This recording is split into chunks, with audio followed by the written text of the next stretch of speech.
6.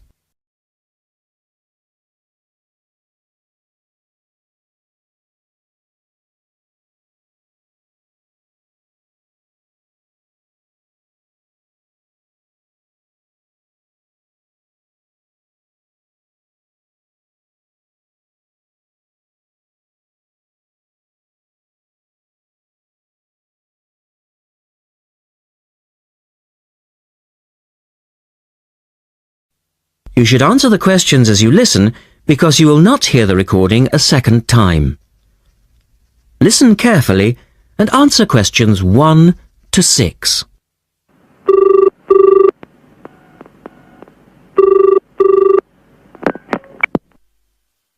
Thank you for calling Millennium Office Supplies.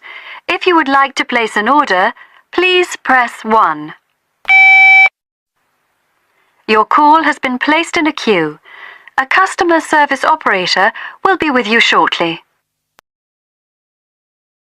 Gina speaking. How can I help you? Oh, hello. I'd like to order some stationery, please. And who am I speaking to? John Carter. Right. Can I just confirm your account number and the name of your company, John? Sure. The account number is 692411. 692411. Right. And you're from Rainbow Computers? No, the company is Rainbow Communications. Oh, okay. I'll just fix that on the system. Communications. And what would you like to order, John? Envelopes. We need a box of A4, that is, normal size envelopes. White, yellow or manila? We'll have the plain white, please. But the ones with the little windows. Okay. One box, A4, white. Just the one box, was it? On second thoughts, make that 2 boxes. We go through heaps of envelopes. As a matter of interest, are they made from recycled paper? No, you can't get white recycled paper. The recycled ones are grey, and they're more expensive, actually. Right, we'll stick to white then. Something else, John? Yes, we need some coloured photocopy paper. What colours do you have? We've got purple, light blue, blue, light green, whatever you want, pretty much. There are 500 sheets to the pack. Let's see. We're going to need a lot of blue paper for our new price lists. So can you give us 10 packs, please? Make sure it's the light blue, though. 10 packs of the light blue. The woman asks the man if he needs anything else. Now you have some time to look at questions 7 to 10.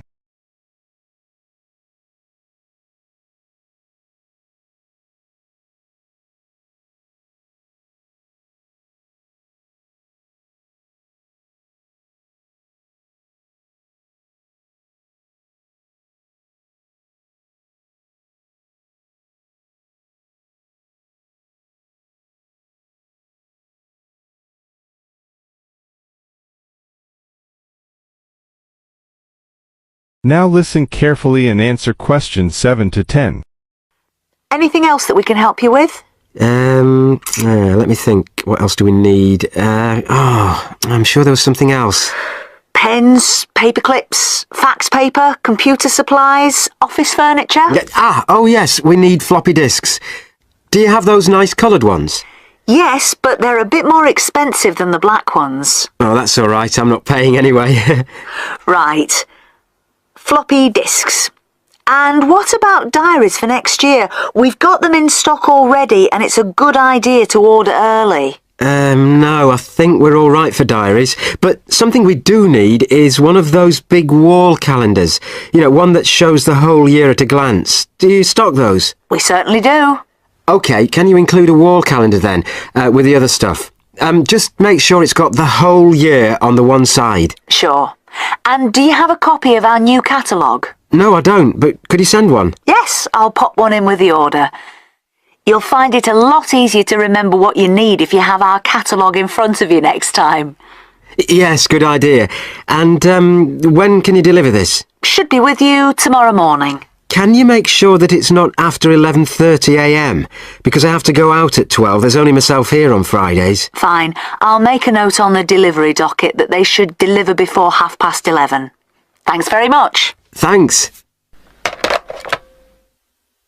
That is the end of part 1. You now have half a minute to check your answers.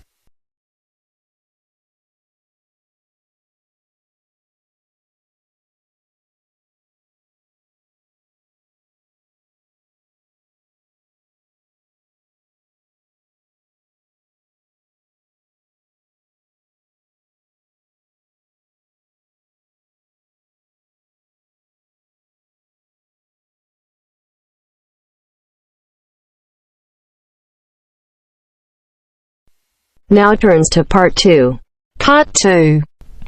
You will hear a guide giving instructions to a group of international students in Canada preparing for a whale watching trip.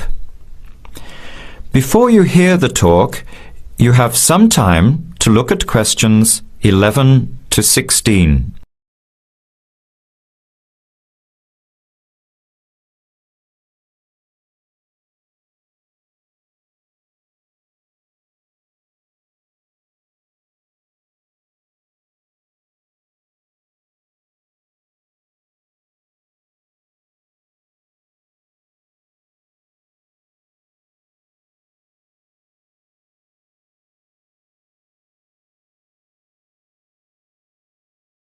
Now listen carefully to the first part of the talk and answer questions 11 to 16.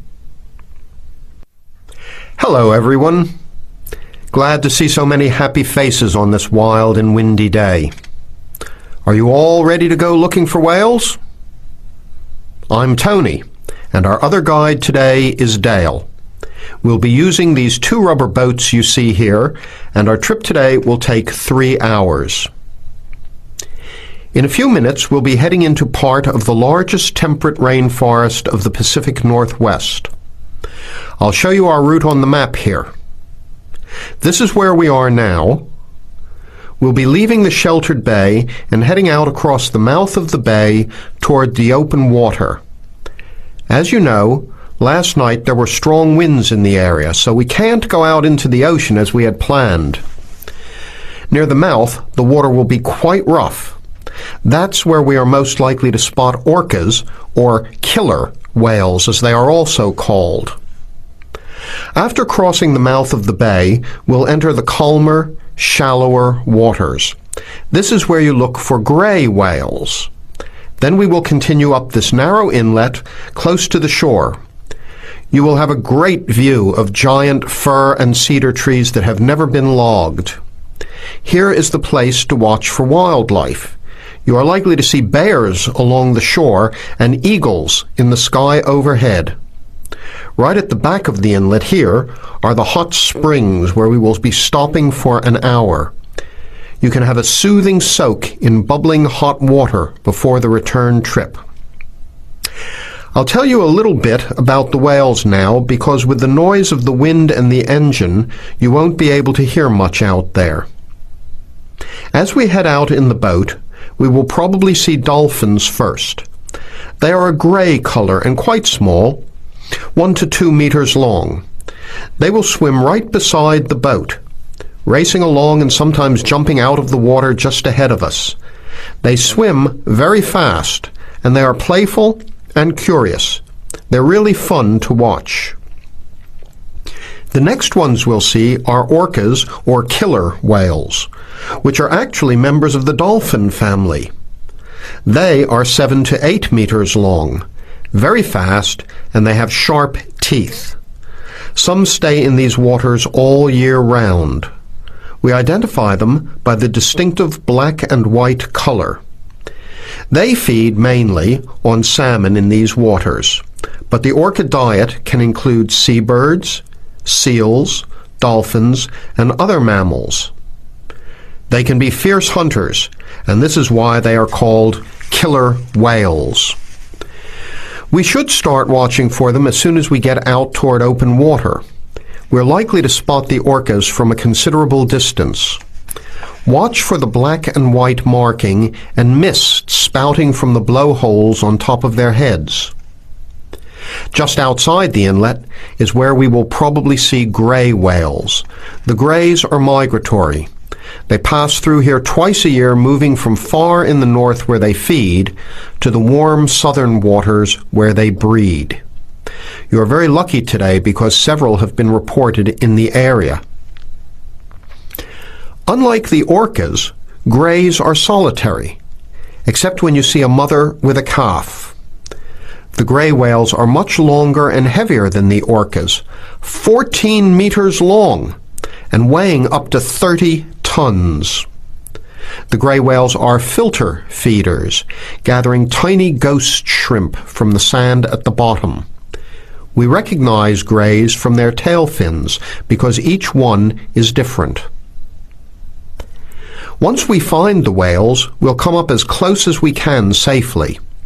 We are allowed to approach the whales no closer than 50 meters.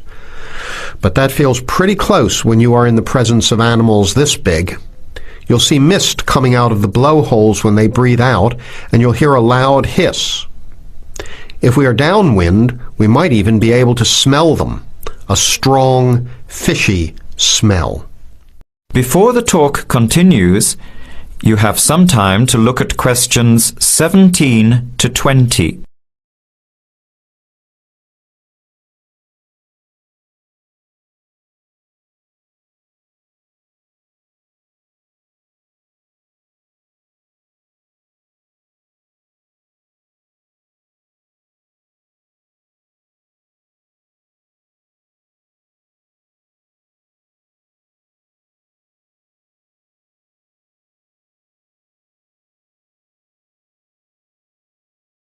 Now, as the talk continues, answer questions 17 to 20. Now for just a few words of caution. It will be quite bouncy out there, especially in the front of the boat. If you want a smoother ride, stay in the middle of the boat, close to the engine. Hold on to the ropes and keep an eye on any big waves. Be alert so you don't get thrown out of the boat. In case of an emergency, you are all wearing survival suits. They'll keep you warm and dry in or out of the water. They are bright orange for visibility. The water temperature is around 8 degrees. Without these suits, you would only last a few minutes in this cold water. With these suits, your survival time is increased dramatically. They will keep you upright in the water even if you can't swim. But we don't expect anybody to end up in the water, so don't worry. Now, are there any questions? I'm afraid of getting seasick. Right. I was just coming to that. If you think you might get seasick, take one of these patches and put it on your arm at the wrist, like this. It works on pressure points of the body and will relieve seasickness without the drowsiness you can get from pills. Are there any other questions?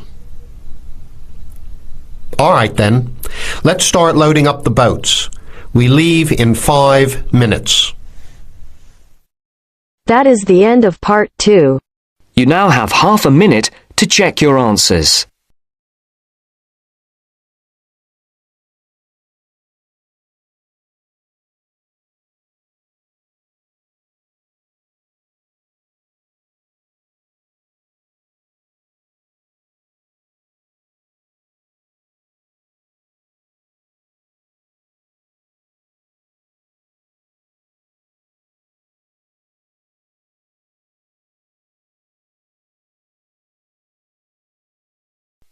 Now turns to part 3. Part 3. You'll hear a conversation among two students and their tutor about the presentation they are going to make at the tutorial class. First, you have some time to look at questions 21 to 26.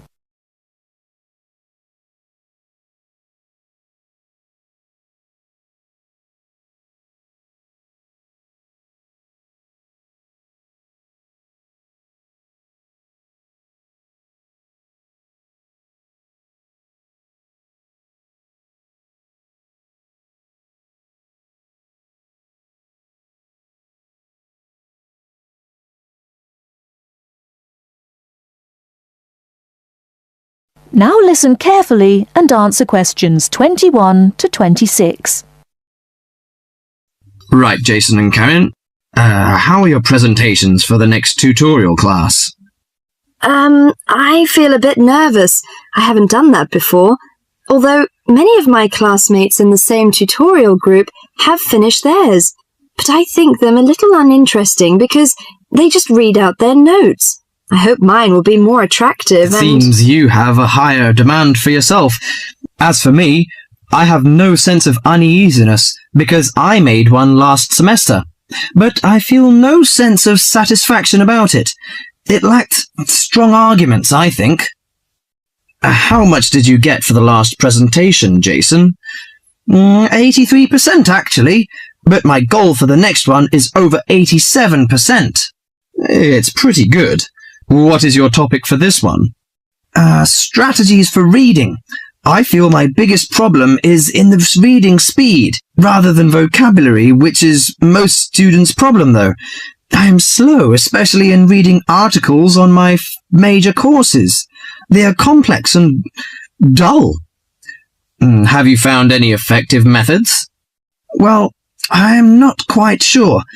I suppose to skim the books or articles is a good approach. Yes, by skimming the book first, you get the choicest parts. It saves a lot of time. You don't have to read every word of the passage, but you have to learn to read certain parts intensively.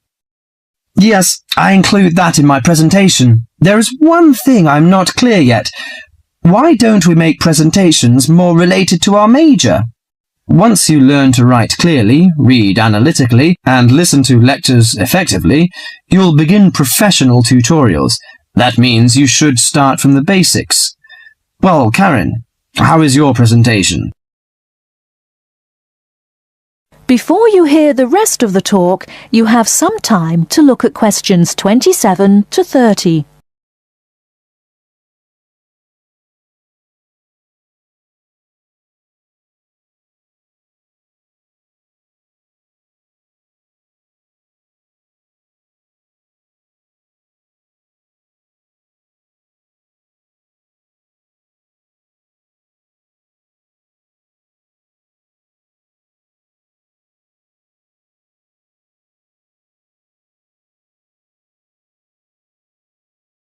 Now listen and answer questions 27 to 30. Oh, Karen, how is your presentation? I am still in a panic. I want to find some more interesting topics about writing, but I wonder what articles I can refer to, because there are so many of them. Did you get the list of the reading materials handed out last class?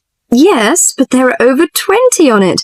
I have only a week to prepare, so I wonder if Okay, let me give you some suggestions. You needn't read them all because some of them deal with the same issue. The article by Holsworth is really worth reading. It covers the aspects of organizing the thoughts and ideas. Okay, Holsworth. You should also read the article by Jackson, but just look at the part on research methodology, how they did it. Right, I'll read that one. You should also read the article by Fisher, but just look at the part on the writing plan. That is, how to plan your writing in a systematical way. Okay, Fisher, got that. And if you have time, the one by Risewell says very relevant things. It teaches how to title your articles and make it appealing. You should finish the whole book. Okay. Now, the one by Burns, if I were you, I wouldn't bother with the whole passage. Just read the conclusion, which summarizes the use of rhetoric. Oh, now I understand. Thank you very much. That is the end of part 3. You now have half a minute to check your answers.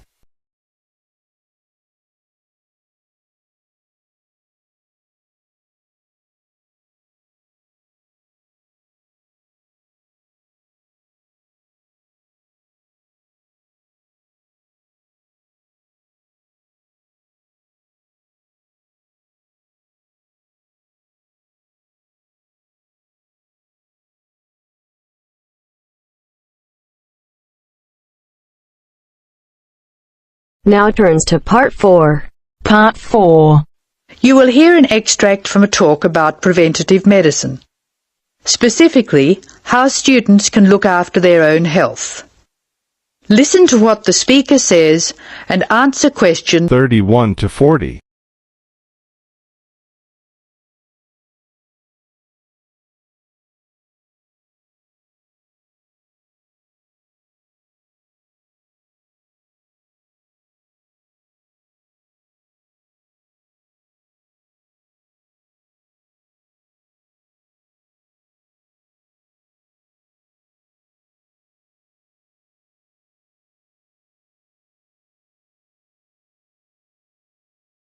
Now listen carefully and answer questions 31 to 40. Good morning. I'm Dr. Pat Parker, and I'm here to talk to you about preventative medicine in its widest and most personal aspects. In other words, I'm here to tell you how the patient should wrest control of their health away from the practitioners of medicine and take charge of their own medical destiny. I want to talk about staying out of the hands of the doctor. When the patient takes responsibility for her or his own health, and let's decide the patient is male for now, men are in fact more at risk than women anyway, when the patient takes over his own health regime, he must decide what he wants to do. The first thing, of course, is to give up the demon nicotine. Smoking is the worst threat to health, and it's self-inflicted damage. I have colleagues who are reluctant to treat smokers. If you want to stay well, stay off tobacco and smoking in all its manifestations. Our department has recently completed a survey of men's health. We looked at men in different age groups and occupations, and we came up with a disturbing insight. Young men, particularly working-class men, are at considerable risk of premature death because of their lifestyle. As a group, they have high risk factors. They drink too much alcohol, they smoke more heavily than any other group, their diet is frequently heavy in saturated fats, and they don't get enough exercise. We then did a smaller survey in which we looked at environmental factors which affect health. I had privately expected to find air or water pollution to be the biggest hazards, and they must not be ignored. However, the effects of the sun emerged as a threat which people simply do not take sufficiently seriously. Please remember that too much sunlight can cause permanent damage. Given this information, and the self-destructive things which people, particularly young men, are doing to themselves, one could be excused for feeling very depressed. However, I believe that a well-funded education campaign will help us improve public health standards and will be particularly valuable for young men. I'm an optimist. I see things improving, but only if we work very hard. In the second part of the talk, I want to consider different things that you as students can do to improve your fitness.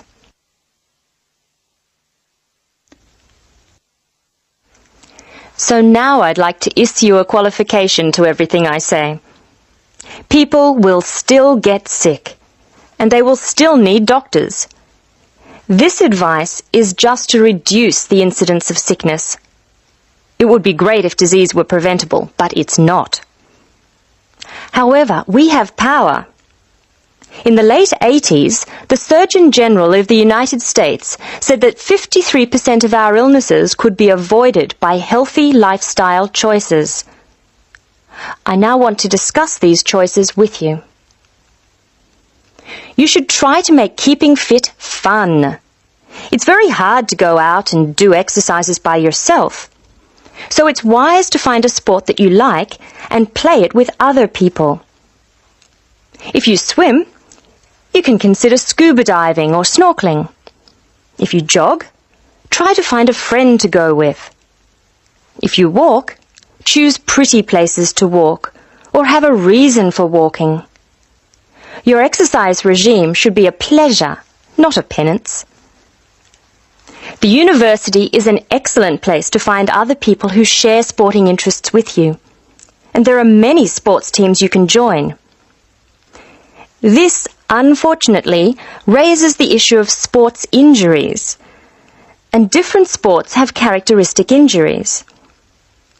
As well as accidental injuries, we find repetitive strain injuries occurring in sports where the same motion is frequently performed, like rowing and squash. The parallel in working life is repetitive strain injury which may be suffered by typists or other people who perform the same action hour after hour, day after day. In this context, therefore, the most important thing to remember before any sport is to warm up adequately. Do stretching exercises and aim at all times to increase your flexibility. Be gentle with yourself and allow time to prepare for the game you have chosen to play. Don't be fooled by the term warm-up, by the way. It's every bit as important to do your warm-up exercises on a hot day as on a cool one. I think one of the most sensible and exciting developments in the reduction of injury is the recognition that all sports can borrow from each other. Many sports programs are now encouraging players to use cross-training techniques. That is, to borrow training techniques from other sports. Boxers have been using cross-training for years, building up stamina by doing road work and weight training while honing their skills and reflexes. Other sports, which require a high level of eye-hand coordination, are following this trend. So, you see table tennis players running and jogging to improve their performance, and footballers doing flexibility exercises, which can help them control the ball better. All of these results are good, but the general sense of well-being is best, and is accessible to us all, from trained athletes to people who will never run 100 meters in less than 15 seconds. Good health is not only for those who will achieve athletic greatness. That is the end of section 4. You now have half a minute to check your answers.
Give it to me.